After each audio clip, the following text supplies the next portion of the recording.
Buenas Muy tardes, bien. profesor. Muy bien, todo bien. Hace mucho que no nos vemos, parece, ¿no? Porque la verdad, desde la última vez que hablamos al día de hoy, el país es un país distinto, aparentemente.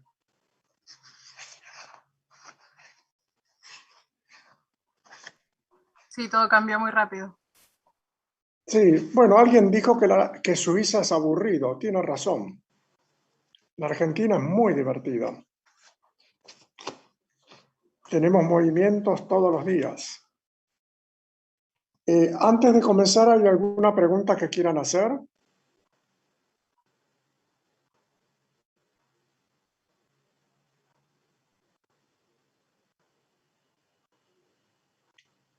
¿Alguien quiere preguntar algo? Quizás, Antonio, aclarar lo del trabajo de investigación. Sí, por eso, primero, si quieren preguntar algo en general, y luego vamos al trabajo de investigación y luego vamos al tema de hoy. Bueno,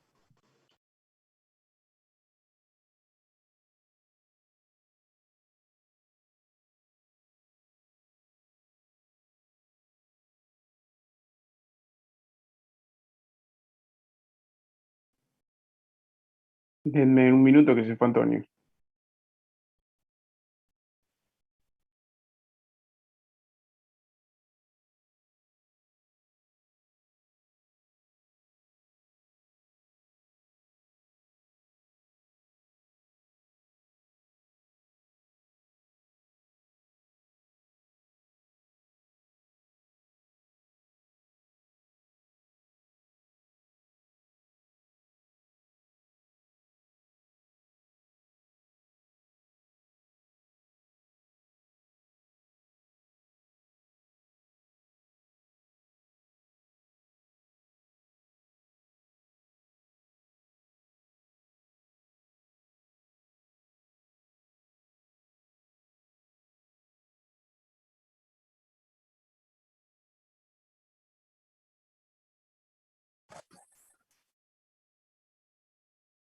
Antonio, ¿escuchás?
Bueno, donnos unos minutitos hasta que... Ahí estás, Antonio. Ahora está otra vez. Bueno, entonces, pregunta general, ¿hay alguien que quiera hacer algo? ¿De preguntar algo?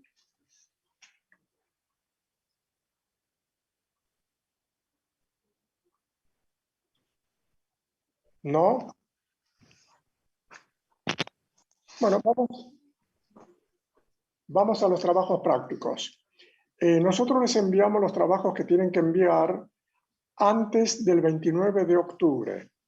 Antes, en cualquier momento. Después, nunca, porque yo tengo que verlos, imprimirlos, corregirlos y, bueno, ver si está bien, si está mal. En el interín, nosotros podemos dar toda la orientación que ustedes quieran. Obviamente, los trabajos que tienen, algunas son novedades para ustedes, pero todo está referido al área de relaciones laborales. No hacemos trabajos que tengan que ver con temas desconectados de lo que ustedes harían en la vida profesional. El grupo tiene el Cisne Negro, el nuevo modelo de liderazgo post-pandemia, de Daniel Colombo. ¿Qué pasa? Nosotros vinimos estudiando Peter Drucker, que yo se lo comenté en un momento a Nazareno, que tal vez cuando volvamos al aula tengamos que cambiarlo Para mí fue muy bueno, va cumpliendo su etapa porque ahora, post pandemia, aparecen cosas totalmente distintas. Una es el cisne negro, que es el nuevo liderazgo post pandemia, que ustedes lo pueden ver con la biografía de Daniel Colombo, sacar sus conclusiones y hacer el armado del trabajo práctico. ¿Qué quiere decir esto del cisne negro? ¿Qué quiere decir modelo de liderazgo post pandemia? Hasta ahora ustedes veían la gente en la oficina, sabían a la hora que llegaban, el trato que tenían con los compañeros, cómo se comportaban, pero a partir de la pandemia la gente comenzó a trabajar en su casa. ¿Cómo sé yo si una persona es un líder, la forma que tiene de trabajar, cómo se integra al grupo? Si yo ahora no lo veo más en la oficina, lo veo tal vez 1 o 2 veces por mes haciendo reuniones. Es el modelo, no el nuevo liderazgo. Ya no son las evaluaciones que yo lo veo a la hora que llega, cómo se porta, me saluda, es amable con la gente, no lo es. Ahora comienzan a medir otros parámetros para encontrar el nuevo liderazgo de las personas. ¿Tienen alguna pregunta? ¿Gente del grupo 1 quiere preguntar algo? ¿Qué tal, profesor? Buenas tardes. Sí, yo lo que quiero saber es respecto a la metodología. Lo que vamos a hacer es una monografía, ¿esa es la estructura? Es así, ustedes van a hacer lo que se llama una tesina. Ok, Es decir, una tesis. Buscan la bibliografía, pero tiene que estar impregnado de su punto de vista. ok, Porque si ustedes ven lo que Daniel Colombo dice, yo ya lo sé. Lo único que hace es copiar y pegar. Pero esta orientación, ¿cómo como futuros profesionales, cómo la analizan, cómo la digieren, cómo la aplican a la Argentina que viene ya, aparte del año que viene? No estoy hablando de los 5 años van a ver. Ya es ahora. Porque vos al líder lo veías en la empresa cómo trabajaba, cómo se desarrollaba. Pero si ahora mucha gente hace trabajo desde la casa, ¿cómo lo vas a evaluar? No sabes a la hora que se levanta, por la hora que se conecta.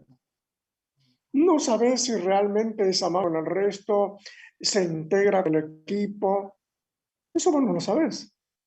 Es una cosa totalmente nueva, un desafío totalmente nuevo para la parte de recursos humanos. ¿Lo entienden? sí.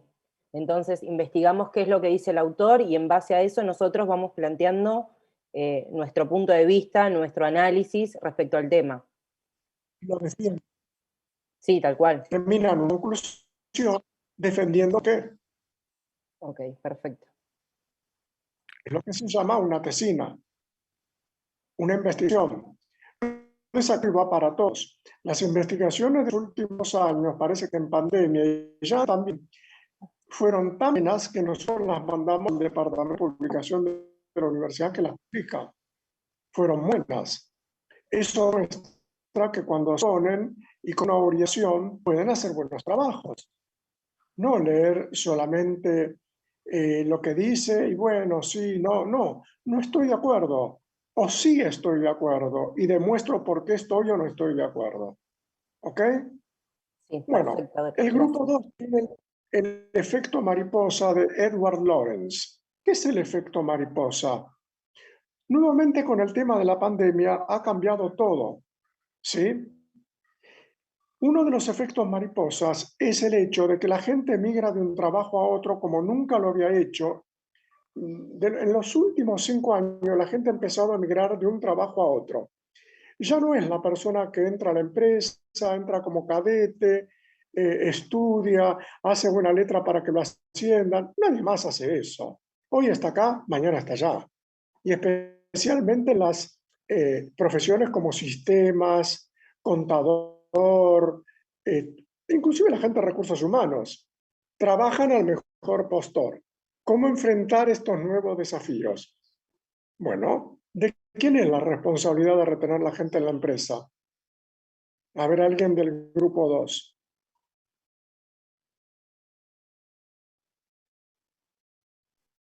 Nuestra, profe, recursos Bueno, humanos. ¿y cómo hacen? Ese es el quid de la cuestión. Perfecto, yo trato de crear el clima, las condiciones, el salario, pero si se quiere ir, ¿qué puedo hacer? Nada. Sí puedes hacer algo. Siempre tenés que tener el backup de los puestos claves. ¿Alguna vez se los explicaron eso?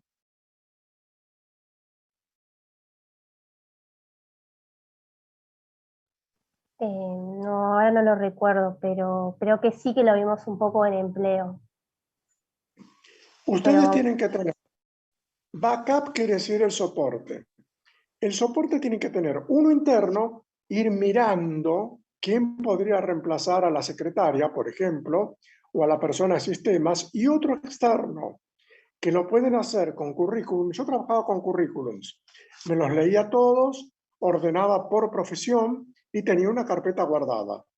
E inclusive le digo más, en los ratos libres, que no tenía mucho, siempre por semana me hacía 2 entrevistas con los currículums que me llegaban, por si las dudas. Ya lo conocía quién era y anotaba cómo era la persona, si tenía un perfil para el puesto que eventualmente podría quedar vacante. ¿Para qué? Para que si un día alguien venía y me decía, me voy mañana porque me peleé con mi jefe, o un gerente dice, me voy, andate, ya tenemos el backup listo, interno o externo. ¿Alguna pregunta? no, está bien, muy, muy claro. Perfecto. El grupo 3 tiene encuesta salarial. Les voy a hacer un comentario en relación con la encuesta salarial, que ha pasado todos los cuatrimestres. Muchos de ustedes nunca han hecho una encuesta salarial. Saben lo que es, creen saberlo, pero inclusive no la saben ni leer. Entonces, ¿qué pasa? La encuesta salarial yo le diría que es el Padre Nuestro para aquel que quiere hacer la carrera, quiere estudiar para ser cura. Si la persona en relaciones laborales no sabe hacer una encuesta salarial o no entiende cómo leerla, la verdad mejor que se dedique a otra cosa, porque todo el mundo habla de la encuesta salarial. Pero ¿cómo se hace? Ustedes lo primero que tienen que fijar al hacer la encuesta, obvio, todo me lo pueden ir consultando, a mí, Nazareno, siempre lo vamos a responder, nos vamos guiando. Primero es el rubro que van a elegir, metalúrgico, no sé, comercio, primero eso, laboratorios, primero eso. Segundo lugar, si está en Loma Zamora, Tierra del Fuego. Porque usted imagínese, agarra una encuesta salarial de Tierra del Fuego, ustedes se mueren los sueldos que están pagando. Son 4 veces más altos que en Buenos Aires. Sí, pero en Tierra del Fuego el alquiler cuesta 4 veces más que acá y no se consigue. Lo que se gasta en gas, en luz, es tremendo, en vestimenta, en todo, por las condiciones climáticas. Entonces, la encuesta salarial de Tierra del Fuego no me sirve como soporte para hacer una encuesta salarial de una empresa que está en Lomas de Zamora. Y tampoco puedo tomar lo que paga una empresa petrolera y compararla con una textil. Son cosas absolutamente distintas. Tampoco puedo tomar una empresa petrolera como YPF y compararla con una petrolera que ocupa 100 personas. Esos son los parámetros fundamentales para hacer una encuesta salarial. Y elegir los puestos que van a auditar ustedes. No pueden elegir, tomar todos los puestos y no van a ser los puestos sindicalizados, es decir, por gremio, eso ya lo sabemos. El gremio indica que tiene que pagar 50 pesos por hora, ya está. Se refiere a los administrativos, jefes, gerentes. ¿Alguna pregunta?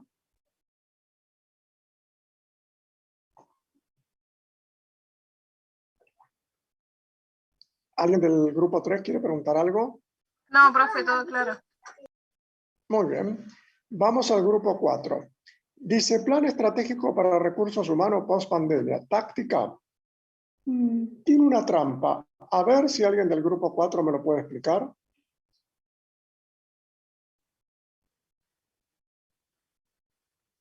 No solo para ustedes, sino escucha a todo el resto. Esto es para todos importantes.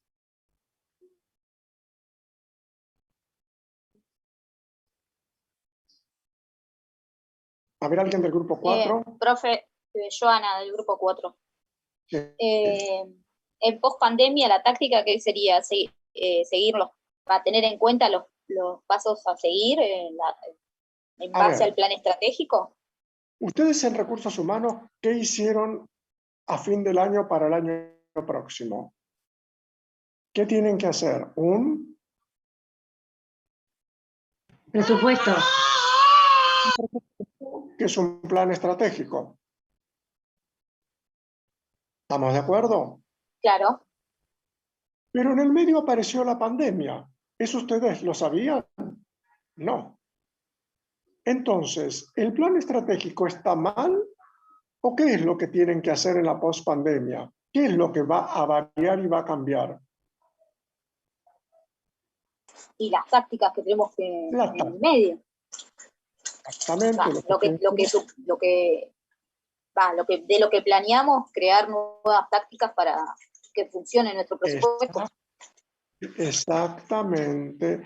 Por eso muchas empresas se fundieron, primero porque el manejo de la pandemia fue un desastre absoluto, absoluto, donde lo miren desde el punto de vista de economía. Absoluto. Pero ojo, tampoco es una responsabilidad del 100% del gobierno. Muchas empresas, muchos empresarios se encontraron perdidos, como nunca hicieron un plan estratégico, no saben lo que es la táctica, no saben qué es la estrategia, la táctica, de un día para el otro se hundieron, porque no supieron a quién recurrir o cómo hacer las cosas, no supieron qué hacer. Ustedes no se imaginan durante los primeros meses de la pandemia la cantidad, bueno, después no atendía a nadie más, pero de consultas y cosas de colegas, de amigos que me llamaban de empresas para ver cómo, qué, pero imposible, yo no podía dar una charla por videollamada o por Zoom, explicar qué es la estrategia, qué es la táctica, lo que tu estrategia está bien, lo que tenés que cambiar en la táctica. Se entiende que eso la persona de recursos humanos ya lo debería saber. Bueno, no lo sabían. Entonces se encontraron con todo este problema. ¿Cómo hacer? Profe. Perdón, una consulta de Joana del grupo. Quería saber si en este trabajo nosotros tenemos que armar el plan estratégico y en base a lo que pasó, o sea, pasó en la pandemia, no teniendo en cuenta lo que pasó en la pandemia, no lo que se vivió, sería. Claro.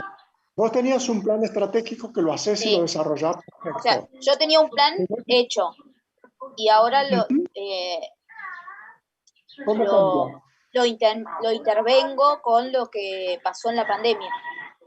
Exactamente. Perfecto. ¿Alguien quería preguntar algo más?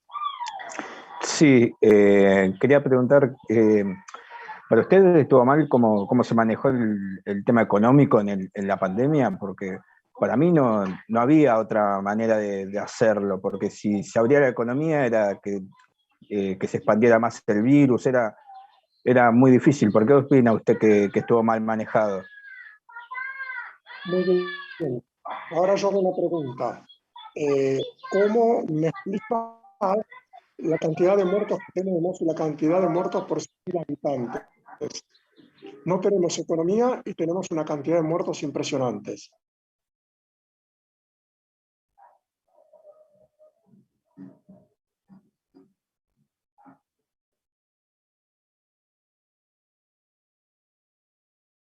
¿Me puedes explicar, Diego, cómo ocurrió eso? Si no, yo te lo explico.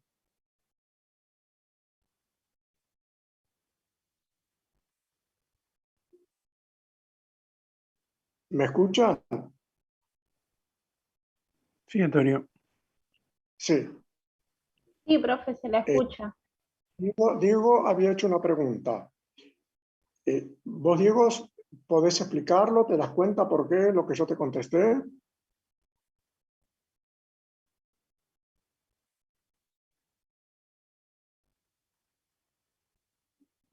Creo que mejor si nos explica usted, profe, cómo es.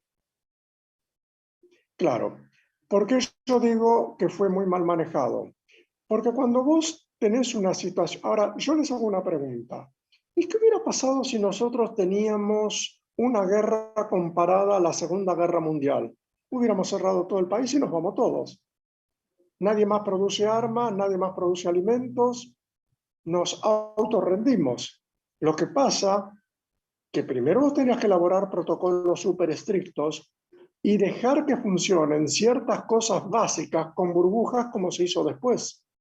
Por ejemplo, fue una muy buena decisión, creo que no había otra, que siguieran funcionando los laboratorios de medicamentos y la industria alimenticia, los supermercados, pero así se podría haber trasladado a las empresas con protocolos muy estrictos, pero no cerrar todo y quebrar la economía como se hizo. ¿Ustedes tienen idea que el Producto Bruto se redujo casi un 10%? ¿Saben lo que significa eso? Una crisis, una quiebra total. Sin entrar, bueno, a todo lo que vemos por televisión y las fiestas y todo ese tipo de cosas. Yo no entro en ese chusmerío, entro en los temas estrictamente económicos. Yo no puedo cerrar todo de un día para el otro, se acabó, no hay más. No. Con protocolos muy estrictos, ¿quiénes son los que no se pueden mover de su casa? Por ejemplo, la educación, estamos de acuerdo en un primer momento, pero hay otros rubros que no se podía hacer eso. ¿Y después qué pasó? De todos modos, seguimos estando entre los 5 que tienen más muertos por cada 100.000 habitantes, más contagios por cada 100.000 habitantes, y todo lo que conocemos, lo que vemos todos los días por televisión. ¿Alguna pregunta? Sí, profe, Joana, del grupo 4. Sí. Tengo una consulta en cuanto al autor con el que tenemos que basarnos, si nos puede decir alguno, como para guiarnos en el tema. Tenés un montón de autores, no te puedo recomendar uno en particular, pero hay muchísimos. Por ejemplo, tenés Gartner, que viene ahora en el grupo 5. Okay. Es alguien que también habla de esos temas. Perfecto. Bueno, y vamos le hago una consulta más. Nosotros, o lo pregunto por mail, no sé, para basarnos en lo que es el tema, tenemos que hacer un presupuesto y en base a ese presupuesto que realiza Recursos Humanos, tenemos que plantear las tácticas post pandemia que intervinieron ese presupuesto. ¿Entendí bien? Claro. Tenés un plan estratégico. El plan estratégico implicaba tener 100 operarios, tantos gerentes, esto, lo otro, la incorporación de esto, los cursos de capacitación, pero con la pandemia, por ejemplo, los cursos de capacitación desaparecieron. Claro. Es un ahorro, mal entendido, pero es un ahorro. Sí. Pero hay otras cosas, otros factores que empezaron a pesar. Porque el hecho de que mucha gente haya ido a trabajar, la producción se vio muy afectada. Sí. Claro, ok. ¿Sí? Listo. Perfecto. Entonces nos basamos en eso. Sí. Muchísimas El grupo gracias. 5 es inteligencia artificial. Les puse un autor que pueden consultar, Gartner, que plantea algo importantísimo. En un futuro, tal vez no muy lejano, yo lo he visto aplicado en algunas empresas, se va a robotizar todo. La pregunta es, ¿los CEO se pueden robotizar? Hay una cosa que los salva a ustedes como a nadie, porque se han inventado ya máquinas traductoras, donde yo quiero traducir del español al japonés, pongo español-japonés, hablo, y la persona del otro lado recibe la comunicación en japonés o en el idioma que yo quiero. Hay una sola cosa que ustedes son uno de los más beneficiados, que es que la parte de recursos humanos no se va a poder manejar con inteligencia artificial. Eso va a seguir sí o sí como es hasta ahora, pero tiene otra contrapartida. La gente de recursos humanos se va a tener que especializar en inteligencia artificial. Entonces no está mal que el grupo 5 empiece a leer lo que es la inteligencia artificial de Gartner para tener una idea. Lamentablemente no estamos en el aula donde todos exponían y el resto escuchaba. Acá cada equipo va a exponer y nosotros lo vamos a escuchar, a no ser que otros se quieran conectar y escuchar.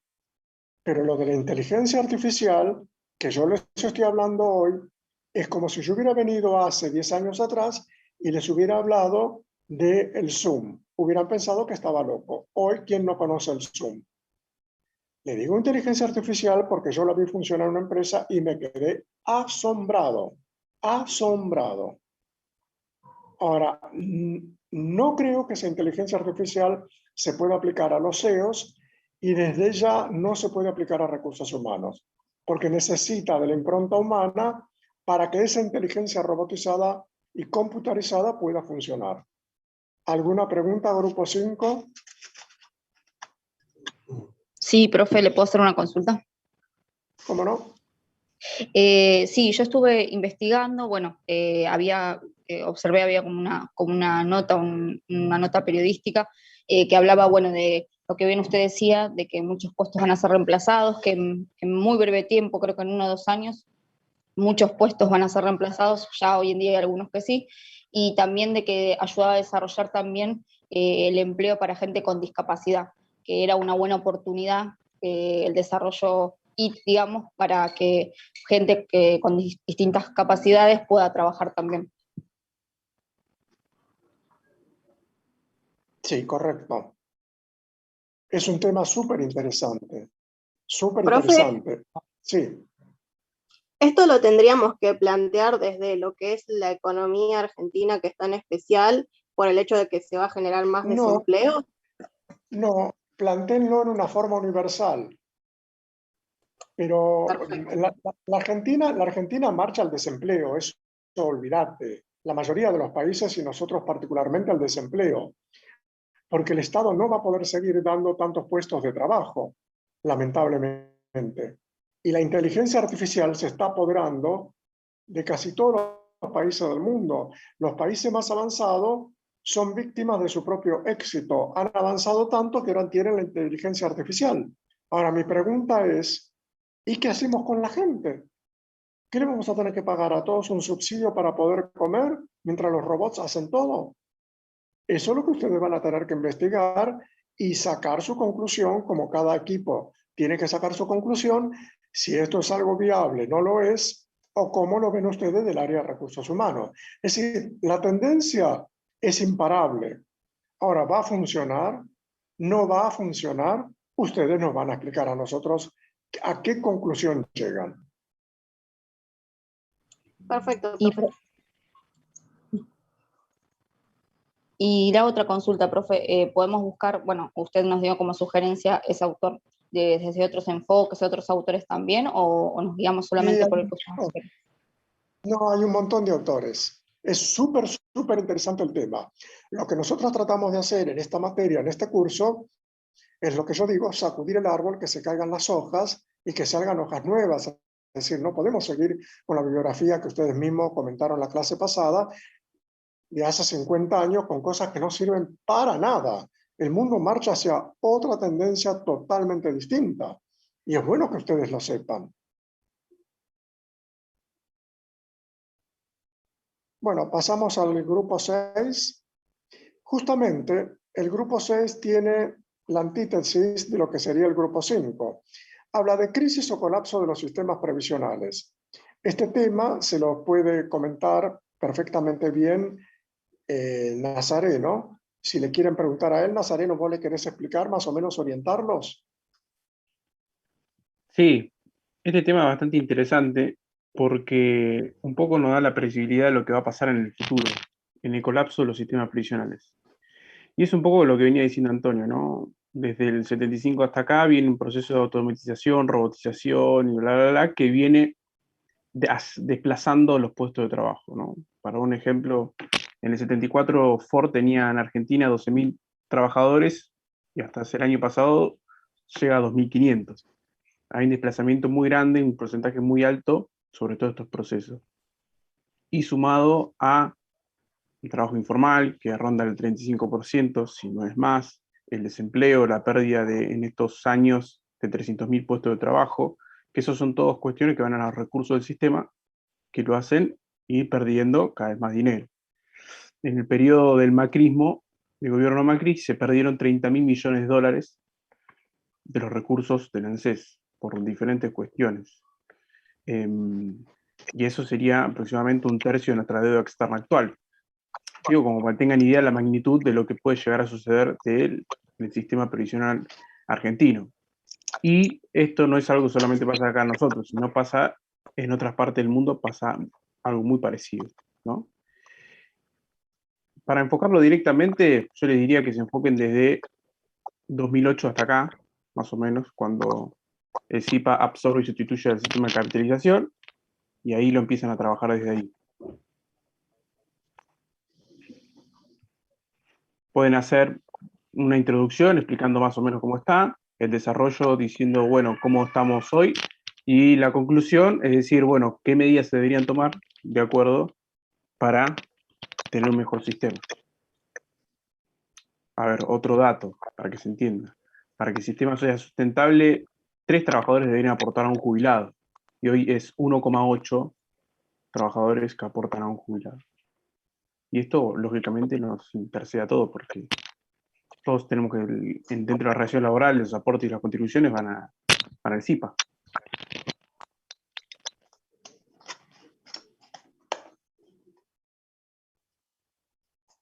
¿Alguna pregunta o podemos seguir con el grupo 7? Sí, profe, le hago una consulta. ¿En qué nos recomienda más también para buscar la información? ¿En qué datos nos basamos? Hay varias cuestiones. Después se los paso, me mandas un mensaje por el modo y te paso unos puntos centrales para trabajar. Y después de ahí, vos vas buscando esos puntos centrales. Lo vas investigando, vas a ver notas, vas a ver información que puede estar en el Ministerio de Trabajo, de la misma ANSES. Manda un mensaje y después yo te tiro los puntos centrales para trabajar. Profe, ¿hay algún autor que hable de este tema? ¿O es una reflexión nuestra más que nada? La verdad que no conozco autores que hablen específicamente sobre esto. Sí hay muchos informes sobre el tema. O sea, tendríamos Eso que sí hablar está de atrás. cómo ahora hay más pasivos que activos en el sistema y que no se va a poder sostener eso. Sí, empiezan a hablar de la crisis, que es una manera integral, no solamente de ese lado, por varios lados. Como le dije al principio, del proceso cómo cambia todas las relaciones laborales en el mundo, como lo dijo para el anterior grupo, Antonio, cómo estamos en la situación de nuestro país, cuáles fueron las medidas que perjudicaron para que haya cada vez menos recursos en el sistema.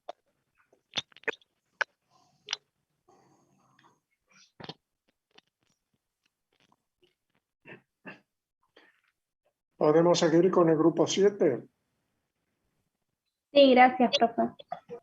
Ahora, fíjense ustedes qué interesante, ¿no?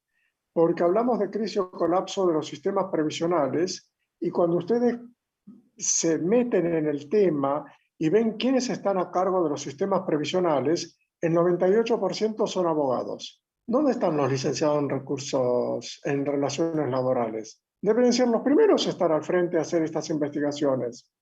¿Quién es mejor que ustedes? Y no los economistas o los abogados. Los abogados lo que buscan son quilombos y peleas y juicios. Es un tema muy, muy delicado, muy delicado, muy interesante.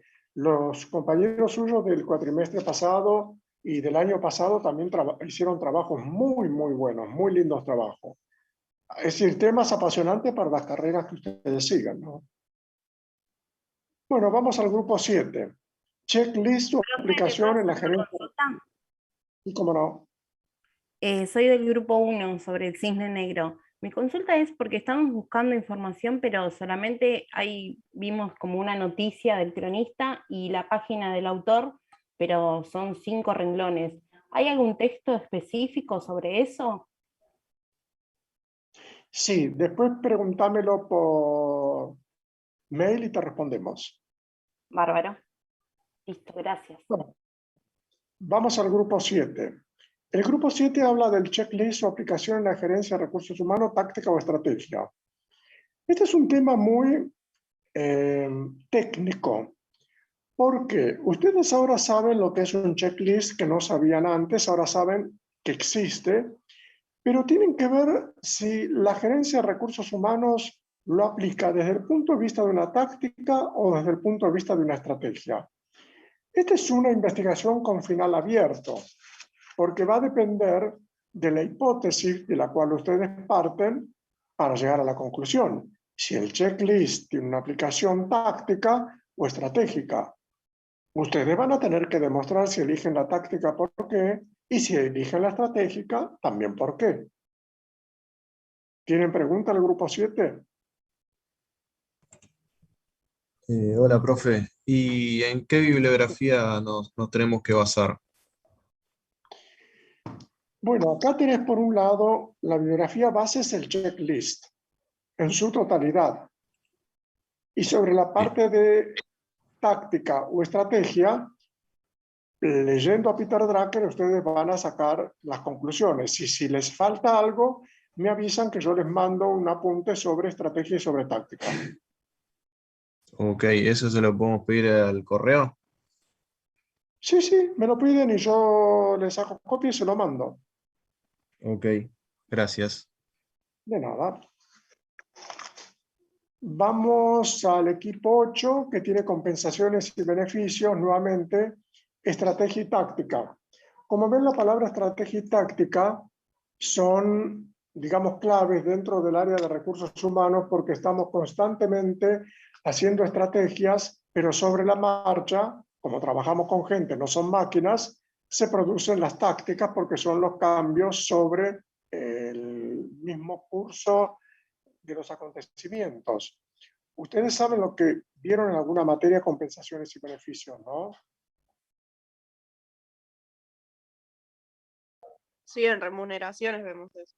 Muy bien. Lo que van a tener que hacer ahora es elaborar un plan de compensaciones y beneficios, marcando la estrategia y luego haciendo hincapié en la táctica. Lo pueden enfocar también con la pandemia del COVID, si ustedes quieren. Aunque compensaciones y beneficios con COVID o sin COVID tiene dos caras. Una es la estrategia que se hace a principio de año y la otra la táctica que puede ir cambiando mes a mes de acuerdo a cómo evoluciona la empresa, la gente, los puestos de trabajo, es decir, la empresa en sí. ¿Preguntas?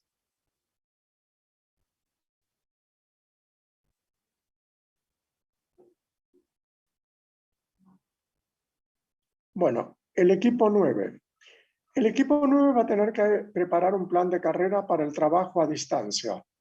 ¿Ustedes en alguna materia les enseñaron a preparar planes de carrera?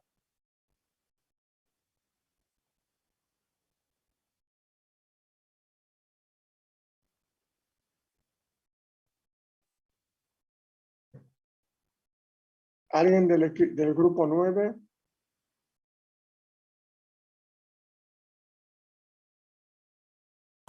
No, profe. ¿No les hicieron nunca elaborar un plan de carrera?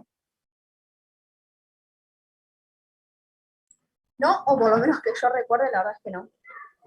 No sé si mis compañeros están por ahí, pero ¿Seguro?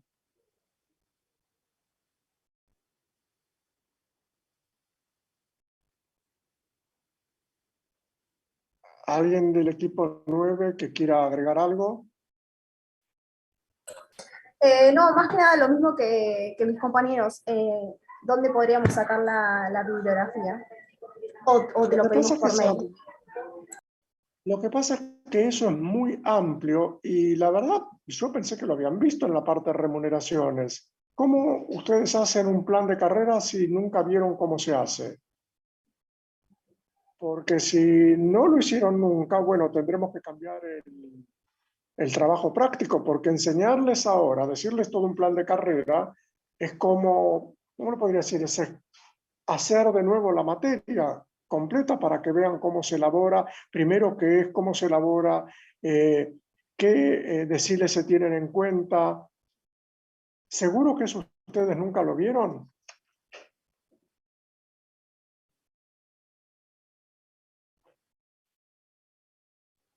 La verdad, profe, yo no me acuerdo. Voy a checar los materiales de remuneraciones, pero bueno, una compañera puso en el chat que tampoco, así que no sé. Bueno, hagamos una cosa. En último caso, ustedes me avisan y si no le cambiamos el nombre de la investigación, pero realmente fíjense en ustedes que es un tema muy serio, que ustedes nunca se han visto en la elaboración de un plan de carrera, no sé. Yo acá se lo estoy pidiendo de trabajo a distancia. Pero aunque no fuera trabajo... pero nunca lo vimos eso. ¿Cómo? Perdón. Que yo no estoy en el grupo 9, pero es verdad lo que dice la compañera, no vimos cómo se elabora uno. Más que mencionarlo, no nos lo explicaron. Pero... Claro, quizás sí lo mencionaron, que existe un plan de carrera que se usa para esto o lo otro, pero nunca tuvimos que elaborar uno ni nada de eso. Claro, no sabemos cómo se Yo arma. les pregunto a ustedes, que ya están muy avanzados en la carrera, ¿les parece que eso puede ser viable o correcto, que ustedes no lo sepan hacer? No, deberíamos saber. Deberíamos, es súper importante.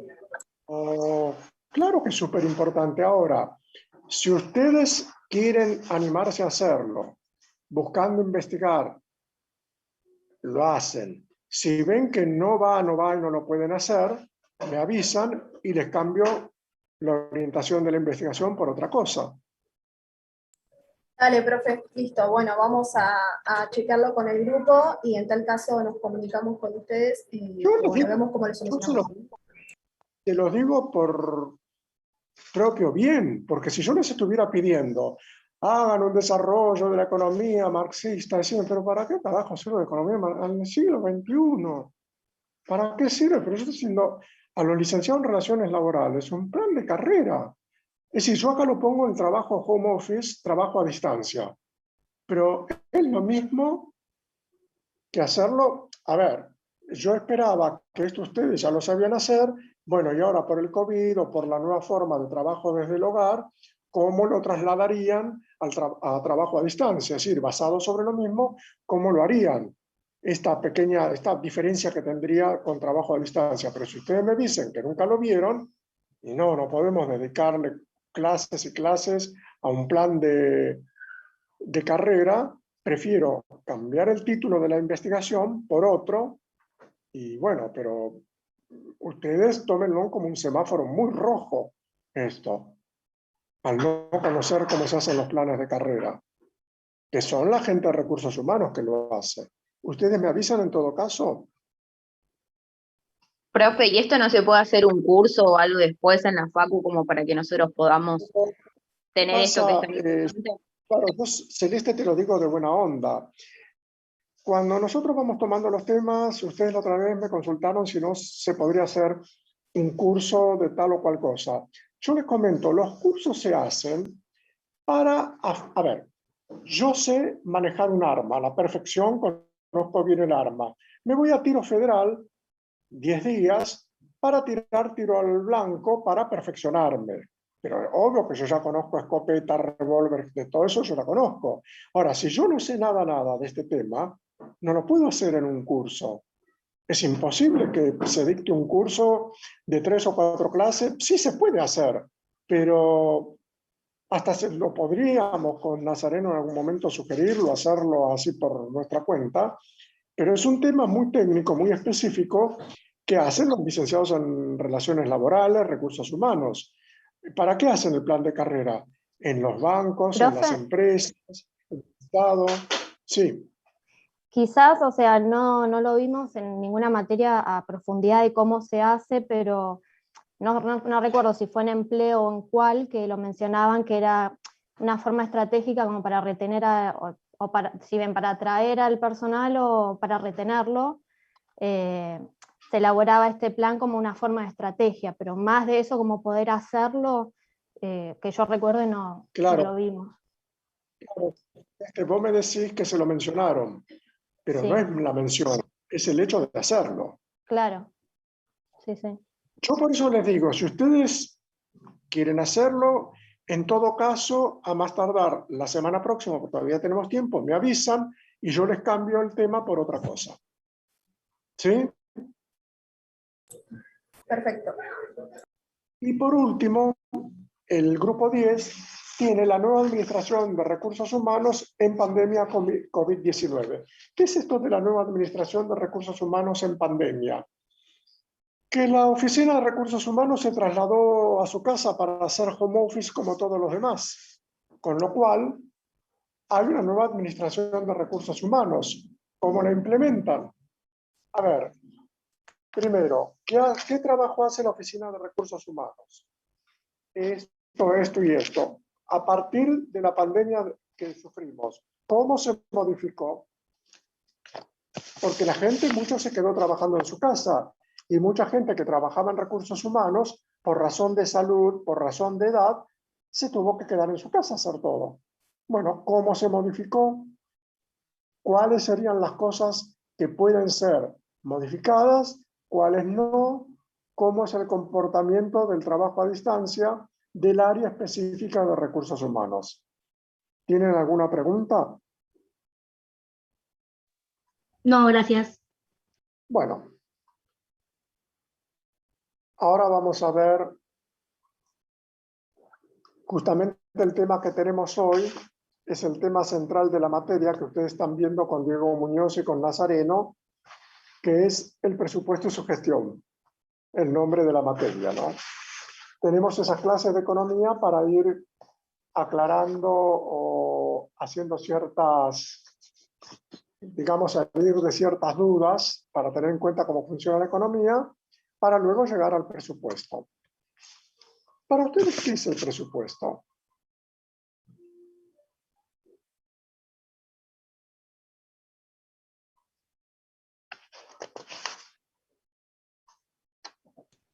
Según el texto, dice que es una herramienta flexible y dinámica que nos guía en los gastos y las inversiones que va a hacer una empresa, organización o Estado eh, para el año próximo, digamos, que es anual.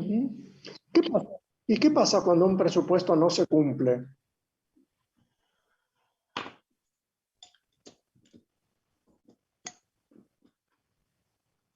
Y supongo que se revisa de nuevo, ahí está la parte de flexible. Y la respuesta sería muy fácil. Miren lo que le pasa a la Argentina como país. Y somos un claro Lo que ejemplo de pasa que es que nuestros presupuestos son chistes. es un ejemplo. Fíjense cuando no se cumple un presupuesto, 50% de inflación. Lo que pasa es que la empresa no tiene inflación, tiene quiebra. Porque el Claro. Estado le pasa el problema a todos los ciudadanos con la inflación. La empresa no puede. ¿Cómo hace?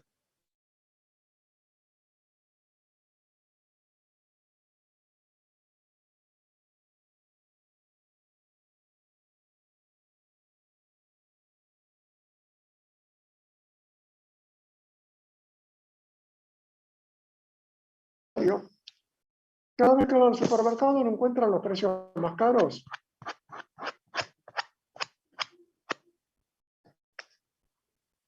Y sí. ¿Y sí? ¿Por qué?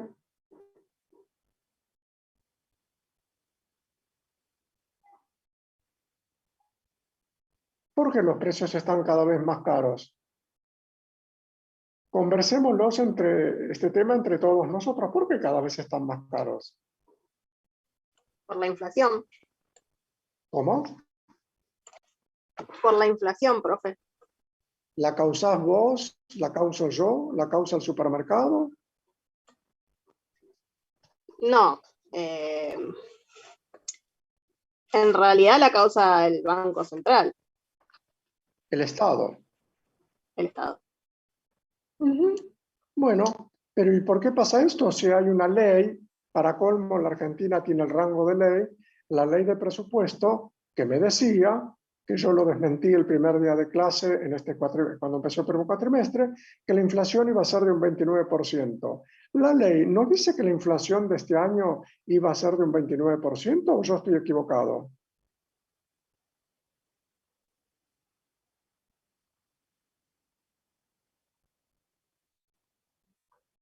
Dice eso la ley que votaron todos los diputados y senadores. Sin embargo, mintieron.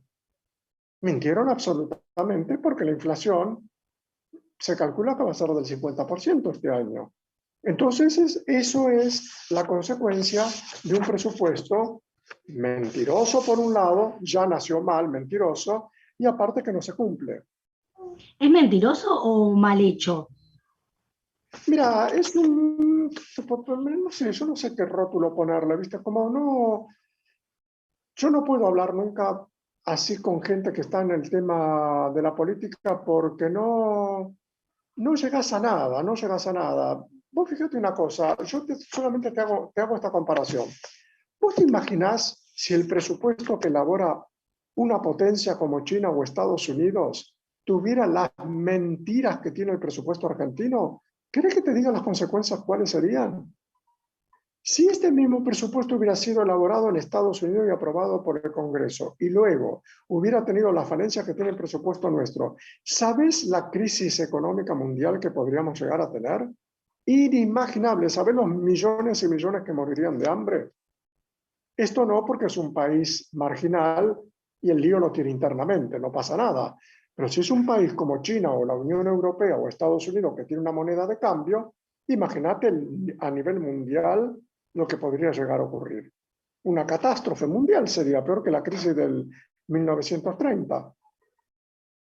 Por eso les digo, tenemos un presupuesto mentiroso del primer día. Si quieren lo pueden consultar con sus compañeros que hicieron la materia del primer cuatrimestre. El primer día de clase se los dije que era totalmente mentira. El primer día. Y hubo algunas reacciones, porque obviamente entre sus compañeros, con justa causa y con toda libertad, hay gente que milita en el partido, en un partido, en el otro, y luego me han mandado mails en forma privada diciéndome que yo tenía razón.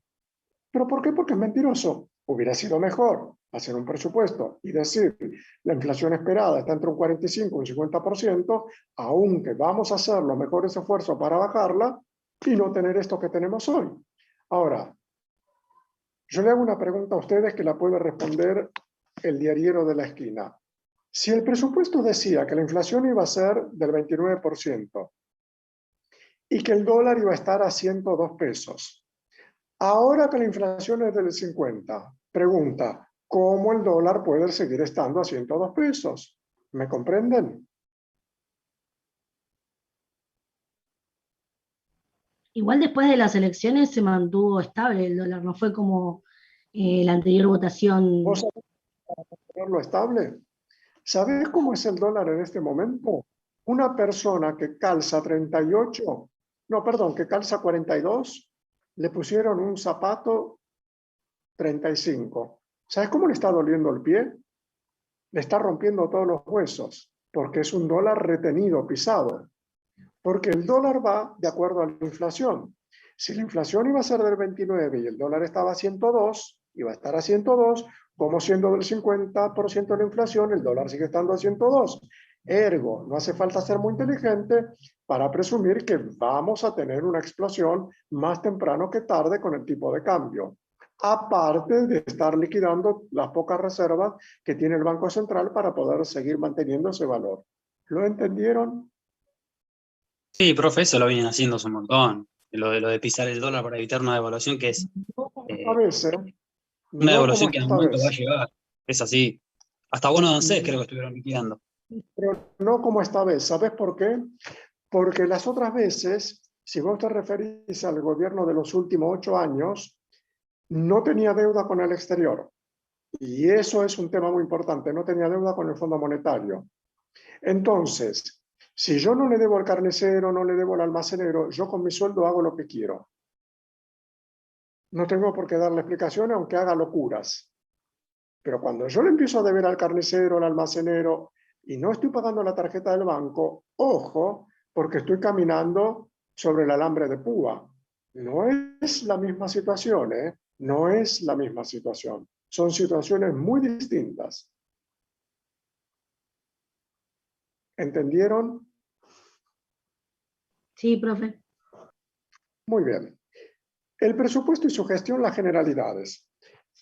Ustedes saben que el presupuesto es, digamos, la expresión concreta de un plan integrado. Es decir, es, en términos financieros, la traducción de los planes que tiene una empresa, de los planes que tiene una nación, de los planes que tiene cualquier organización, de los planes que ustedes tienen, porque ustedes hacen presupuesto todos los días. Se levantan a la mañana, viajan en colectivo, cuánto van a gastar, tienen que ponerle la SUBE, si viajan en auto, cuánta nafta necesitan, si comen afuera, cuánta plata necesitan. Es constante. Lo que pasa es que la empresa lo hace anual o el Estado lo hace anual y se debe revisar mes a mes. En las empresas mes a mes o bimestralmente. Ahora, para que el presupuesto sirva, tiene que ser integral. ¿Qué quiere decir integral? Que abarque a todos los sectores, pero a su vez tiene que tener ciertos principios básicos elementales. El primero es que tiene que existir una estructura administrativa computarizada para que pueda llevar a cabo por códigos cada uno de los sectores, cuánto gasta, cuánto presupuesto, si hay desvío o no los hay. En segundo lugar, que haya un interés de la cabeza de la empresa que el presupuesto se siga. A nivel nación, tiene que haber un compromiso de las más altas autoridades para no gastar más de lo que el presupuesto dice. Saben que no, porque ahora como hubo este zafarrancho con las elecciones, ya están pensando en dar bonos, esto, lo otro. Más se aleja del presupuesto que hay para el año 2021. Peor va a ser, porque no está respetando lo mismo que vos dijiste en el presupuesto. ¿Lo comprenden?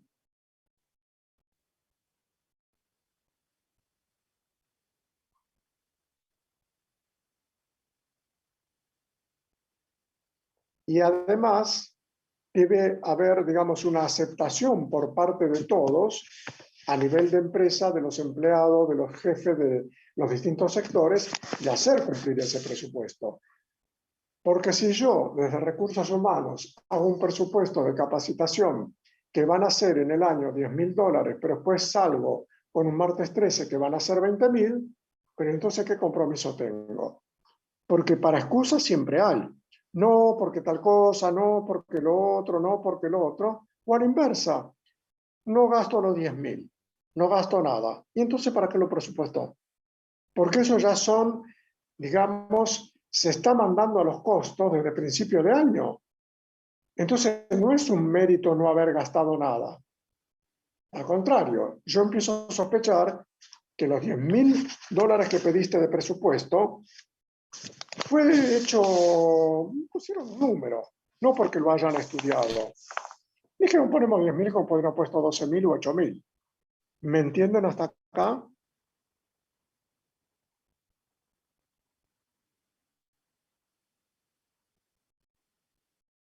¿Alguna pregunta?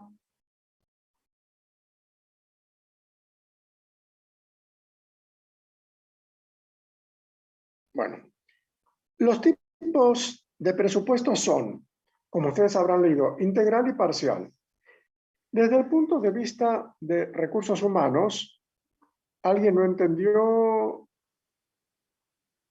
Me pregunta si no entendieron, ¿eh? Les decía, los presupuestos pueden ser integrales o parciales. Integral es el que tiene la empresa, de todos los sectores. Parcial es el que elabora cada uno de los sectores. Pueden ser proyecciones financieras, pueden ser los pronósticos de venta, ¿sí? Ahora, ¿qué ocurre? Recursos Humanos se lleva una parte muy importante en la parte del presupuesto, porque no se olviden que ustedes tienen a su cargo el presupuesto de los sueldos, de las cargas sociales, de la ART, del ausentismo, el costo probable que puede tener, del servicio del comedor, del servicio médico, etcétera, etcétera, etcétera, sin contar las indemnizaciones. Porque muchas veces Recursos Humanos suele hacer presupuestos y un pequeño detalle, no calcula ninguna indemnización. Pero si vos no calculas ninguna indemnización, ¿qué decir que durante el año no vas a echar a nadie? Eso es imposible, siempre a veces pueden surgir, y más si es una empresa bastante grande, que eches a un operario, tenga que tomar a otro, tenga que buscar gente por una consultora, alguna previsión mínima tenés que hacer, aunque sea poner el 10% de la población puede ser despedida, y eso sí, no está sujeto a que ustedes lo cumplan sí o sí como la parte de capacitación. Es una previsión. ¿Me comprenden lo que les digo? Esto es muy importante.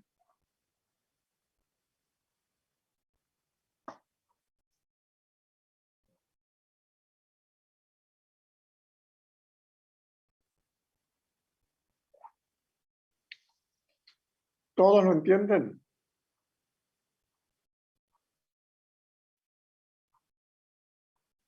Sí, profe, o sea que sería prudente, digamos, calcular, digamos, que en algún momento del año va a haber algún despido sin causa. Igual después irá variando según el puesto que tenga, la indemnización será más alta o más bajita, pero aunque sea sacar un promedio y para que quede algo prudente, digamos. Exacto. Y por eso, pero ahora acá viene Federico, la otra parte. Yo pongo que voy a despedir el 10%, pero nadie me va a venir a decir a fin de año, como pasa con capacitación, ¿por qué no lo despediste? Y por qué no hizo falta. ¿Sí? No solo con las que brindan retiro voluntario, siempre tenés que hacer esta previsión. Lo que quiero que entiendan es, si yo pongo en capacitación $10.000 y después no los uso, me van a matar. Si yo pongo en indemnizaciones, no sé, 2 millones de pesos y no los cumplo, no me van a matar. ¿Por qué? Era una previsión. Si no fue necesario echarlo, yo no los voy a echar a propósito para poder cumplir lo que dice el presupuesto. ¿Se dan cuenta?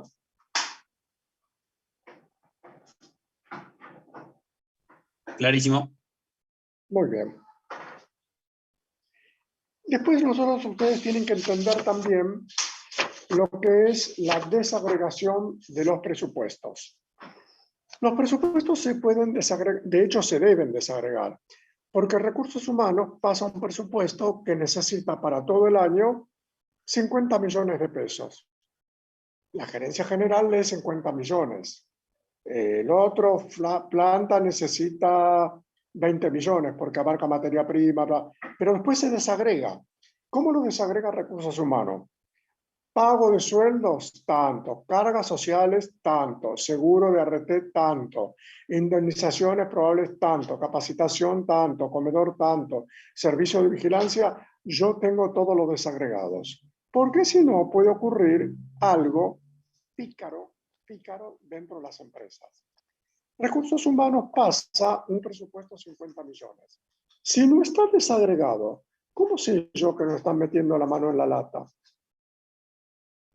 A fin de año me van a decir, yo dije 50 millones y cumplí, gasté 49.900.000.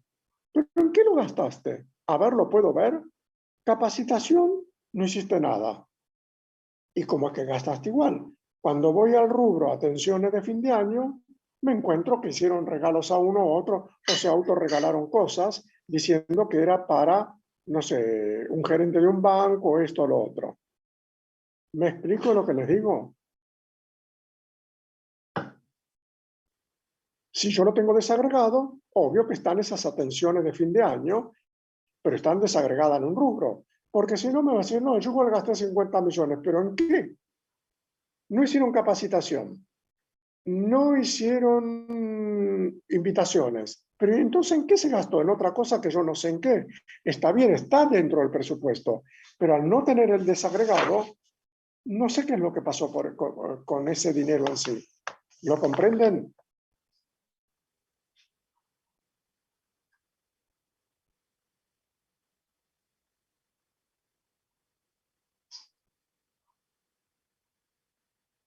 ¿Alguna pregunta hasta ahora?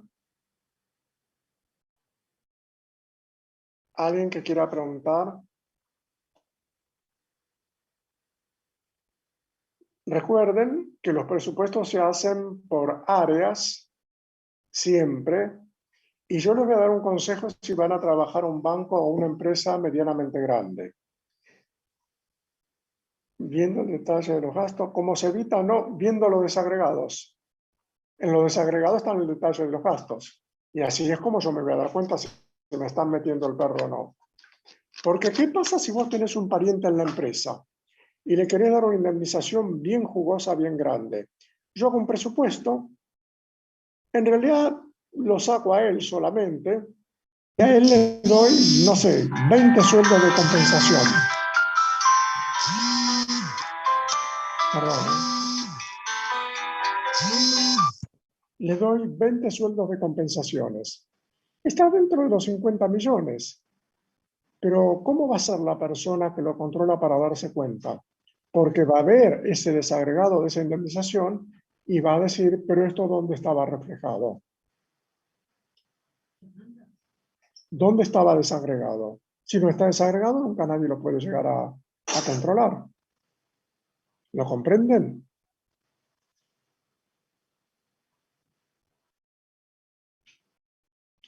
Yo les estaba diciendo que dentro del área de recursos humanos, que es un área que tiene una parte preponderante, muy preponderante dentro del presupuesto, porque justamente son todos los gastos de sueldo, indemnizaciones, cargas sociales, ustedes dejen que cada persona a cargo, el jefe o el encargado de hacer las liquidaciones de sueldo, prepare su presupuesto, el encargado que controla el comedor, prepare su presupuesto, que cada uno se lo haga llegar.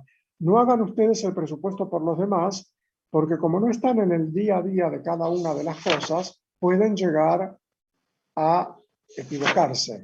Y lo que conviene es que cada uno se responsable, obvio ustedes después lo revisan, cada uno se haga responsable de su presupuesto y después ustedes hacen la consolidación y obviamente tienen que hacer el control mensual, bimestral, de acuerdo a cómo se ponga de acuerdo la empresa. ¿Hasta acá alguna pregunta? Profe, yo quiero hacer una pregunta con respecto a presupuesto, pero no es lo que estamos viendo ahora específicamente. O lo consulto después.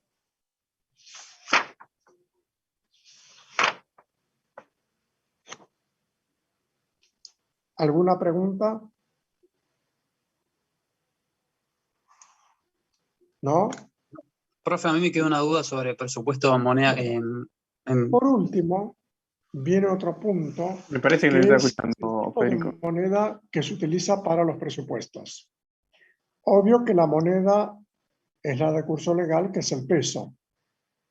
Pero si la empresa es multinacional, normalmente quiere que el presupuesto se haga en dólares o en la moneda de su país. Y acá sí viene un problema muy serio, porque es como que no... ¿me escuchan todos?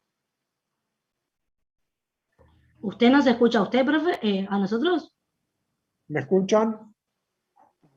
Sí, profe, lo estamos escuchando, pero un compañero le estaba hablando y parece que no lo escuchó.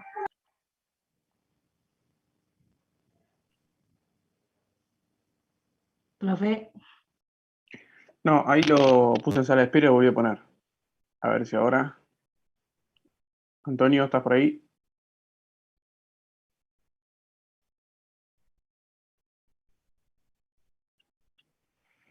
¿Ahora me escuchás, Nazareno? Ahora te escucho, ¿vos? Sí, sí, te escucho bien. Bien.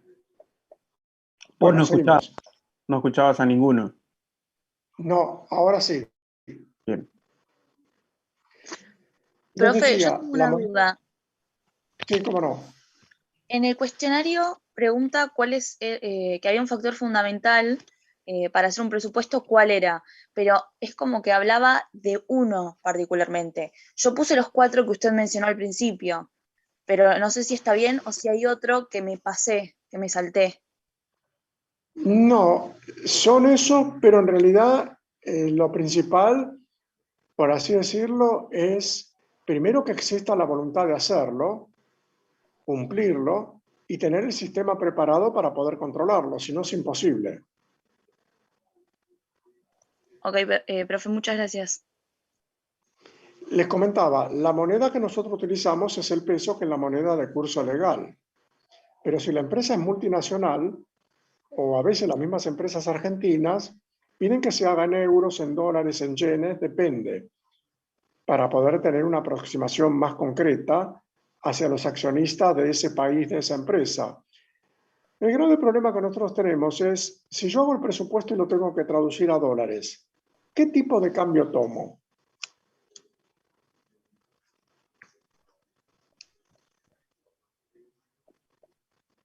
¿A ustedes qué les parece?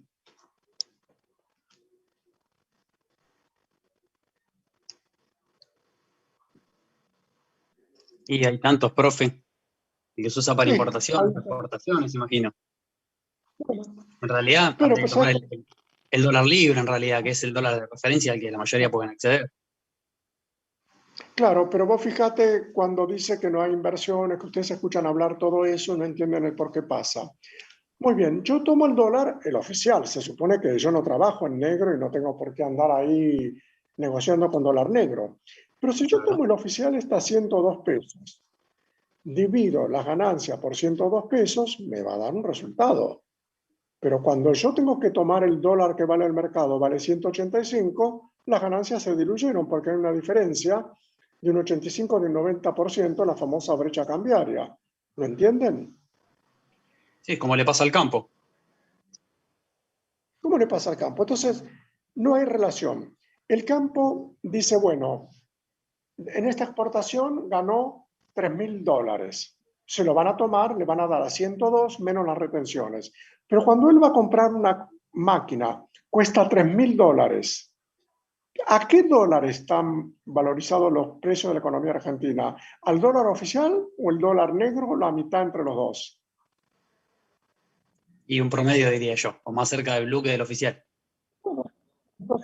Pero entonces yo perdí. Sí, obvio. Bueno, eso es lo que está pasando, eso es lo que ustedes escuchan hablar, de que no vienen las inversiones, de que ¿qué es el riesgo país? Es ese. El riesgo país traducido al argentino quiere decir nadie confía en lo que vos estás haciendo. Ese es el riesgo país. Nadie tiene confianza en lo que vos estás haciendo. Porque saben, a ver, es igual que viene el inversor. Alguien viene a invertir $1 millón. Lo tiene que pasar por el Banco Central. Una vez que lo pasó por el Banco Central, ¿cuánta plata le dan en la ventanilla? ¿A qué cambio se lo toman? Al oficial. A 102. Pero cuando sale del banco, ¿cuánto cuesta el dólar en la esquina? 185. Ya perdiste en esa transacción, ya perdiste un montón de dinero. Y entonces nadie va a invertir. Eso es lo que vos tenés hoy. En algún momento se tiene que revertir y poner, no lo digo que lleven el oficial a 185, porque pasaríamos al 72% de pobreza de un día para el otro. Pero por lo menos una cosa más aceptable como tienen en otros países. En Chile no hay esa diferencia, en Uruguay tampoco casi no existe, en Brasil no existe esa diferencia, vos vas y compras, el dólar cuesta tanto y ese es el valor. Pero acá es uno de los pocos países del mundo que tiene esa diferencia. Por eso los presupuestos no reflejan ninguno la realidad. Ni el que hace el gobierno, ni el que hace la empresa, ni el que hace el ama de casa, ni el que se quiere comprar un departamento. Porque yo te pongo otro ejemplo. Yo me quiero comprar un departamento y me dicen $100.000. Yo voy en cifra redonda con 10 millones de pesos. ¿Me lo van a vender? No. Quiere que yo le lleve los $100.000. Le voy a decir, pero si 10 millones de pesos son $100.000, se me van a reír en la cara. Anda a la cueva, cambia los dólares y tráemelos. Ah, no, pero entonces no son 10 millones de pesos. Y que vivo, ya sabíamos que no son 10. Son 18 millones. ¿Lo Antonio, entendieron? yo tengo una pregunta yo. A ver, cuando vos tenés el cepo, ¿no? Podés comprar $200 en el oficial. Pero si yo voy a una plataforma como Balance, de inversiones y todo eso, yo puedo comprar el dólar MEP, la cantidad de dólares que quiero y pasarla a mi cuenta del banco. O sea, ¿cuál sería? Bueno, vos una vez, pero una vez te acordás que el año pasado o el otro año vos me lo habías comentado y después terminaron todos en la lista del Banco Central. Ese es el rulo, no, pero ¿y esto del dólar MEP? ¿Cuál es? Este es un rulo con un poco de fijador. En cualquier momento pasa eso. Porque ¿qué pasa? Por tu número de DNI salen todas las operaciones. Vos podrás hacerlo una vez. Lo podés hacer. Si querés hacerlo, te presento a quien lo hace, no hay ningún problema. El riesgo es tuyo. Eso es lo que hace la operación bajo Sí, tu lo puedo número hacer de yo. Hay DNI. plataformas, hay aplicaciones que se llaman Balance y todas esas cosas que lo puedo hacer yo. Claro. Pero ahora ¿qué pasa? Intentás hacer la segunda.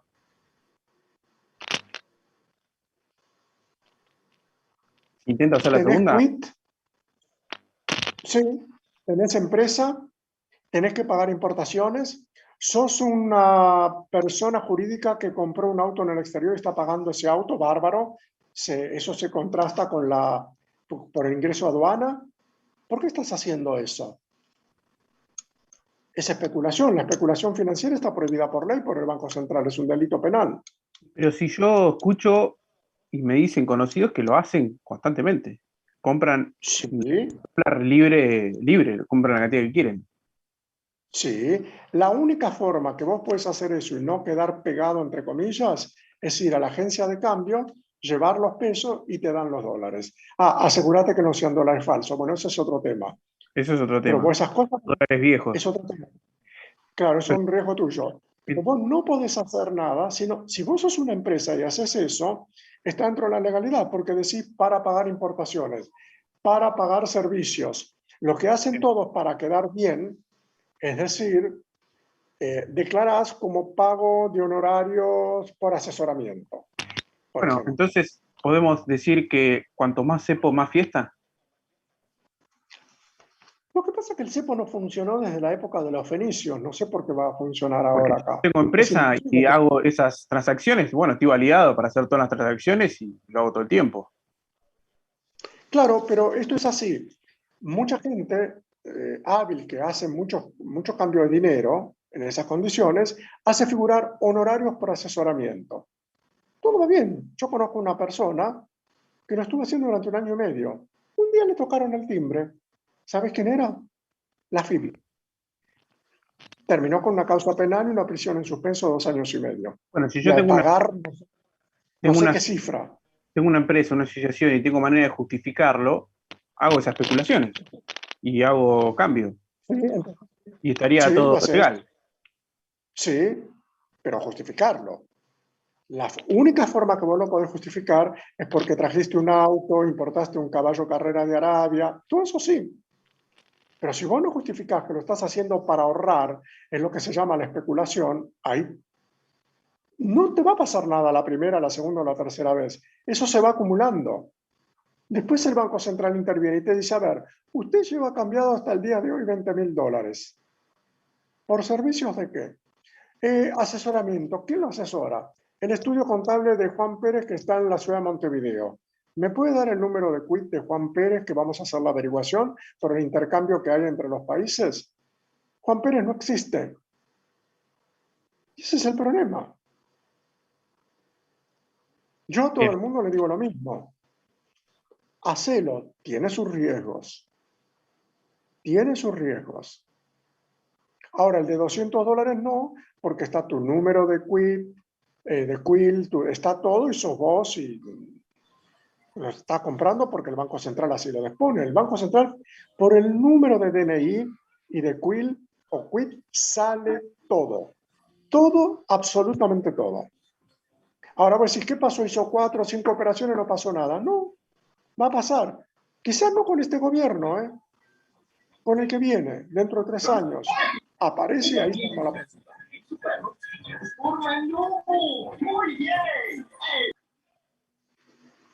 ¿Alguna pregunta más tienen?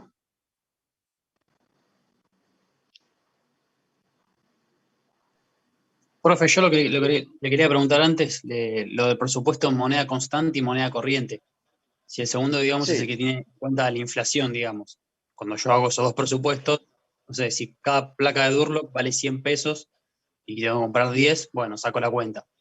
En moneda, digamos, constante, que es lo que vale en ese momento la placa de Durlock. Y en moneda corriente, ¿qué debería? Perdón, es al revés. No, está bien. En moneda corriente, ¿qué tengo que hacer? Tomar esos 100 pesos y agregarle la estimación de la inflación. Es así. La moneda corriente es lo que cuesta hoy. Ahora, que no sabemos en diciembre si cuesta igual, seguro que en diciembre cuesta más. La constante sería sacarle todos los procesos de inflación, todos. Te pongo un ejemplo clarito, como a mí siempre me gusta. Decían que en la época, pensar que ahora 100 pesos no son nada, en la época de Caballo íbamos al supermercado y llenábamos el chanquito, pero eran $100. Ahí está el quid de la cuestión. Si vos hoy agarrás $100, aunque sea el cambio oficial, no te hablo del cambio, bueno, poner el cambio paralelo, estarías yendo al supermercado con 18.000 pesos. Podés llenar el changuito. Todo lo demás que se generó sobre esos 100 pesos es inflación. La moneda constante consiste en tomar la moneda la corriente de hoy y sacarle toda la inflación hacia atrás. Y sacarle la inflación proyectada hacia adelante. En la Argentina es imposible hacerlo. Porque vos puedes sacar la inflación hacia atrás, pero como esto es una caja de Pandora, no sabes cuál va a ser la inflación adelante. Porque yo puedo sacar la inflación hacia atrás, vía tipo de cambio con dólar, o sumar todas las inflaciones que hubo desde el año 2010 hasta el 31 de diciembre del 2020. Es una cifra enorme. Pero ¿cómo hago para proyectar la inflación de acá hasta diciembre? No te estoy hablando a 3 años, de acá hasta diciembre. Puede pasar cualquier cosa. ¿Lo entendés? Ok, sí, ahí quedamos claro. Gracias, profe. Bueno, de nada. Le paso lista. A ver. Munizaga, Abril.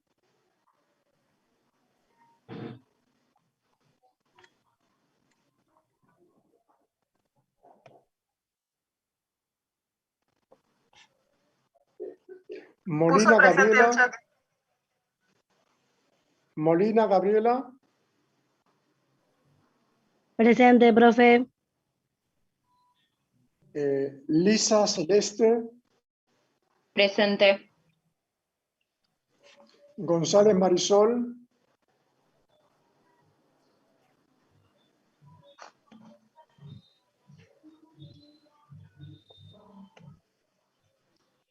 Gómez Micaela. Presente. Viña Matías.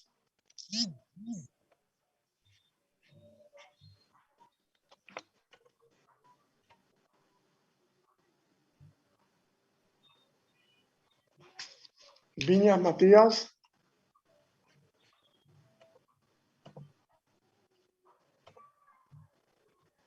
Toledo Brisa.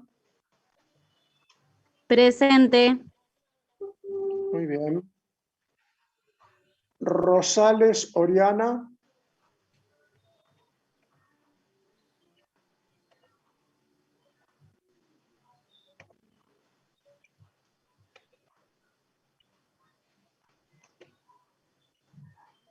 Uno más. Otero Diego. Bueno. Último comentario y ya pueden seguir con el práctico. Profe, discúlpeme, Miren, a mí no me nombró. ¿tu Alarcón apellido? Malena. Alarcón No, Malena. sí, es que van nombrando al azar, ¿eh? Ah, ok, listo.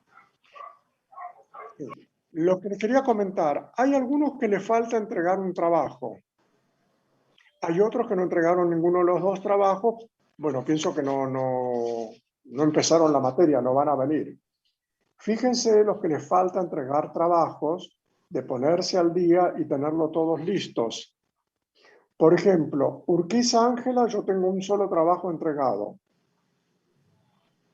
Profe, Urquiza Ángela dejó la materia. Ah, ¿vieron? Estaba en el equipo 4, pero la dejó por problemas personales. Perfecto. Profe, Bueno, perdón que lo interrumpa. Cuando tomó asistencia me nombró y a mí se me desconectó. Por eso volví a conectarme. Viña. Exacto. A ver, espera que te corrijo. Viña, sí, está bien. Te pongo el presente, listo. Genial, muchas gracias. De nada. Fíjense ustedes a quién les falta presentar trabajo. Están a tiempo todavía. Hay algunos que no presentaron ninguno. Supongo que no cursaron la materia, tienen todo ausente, bárbaro. Hay otros casos como yo, ahora me ustedes me dicen que abandonaron la materia.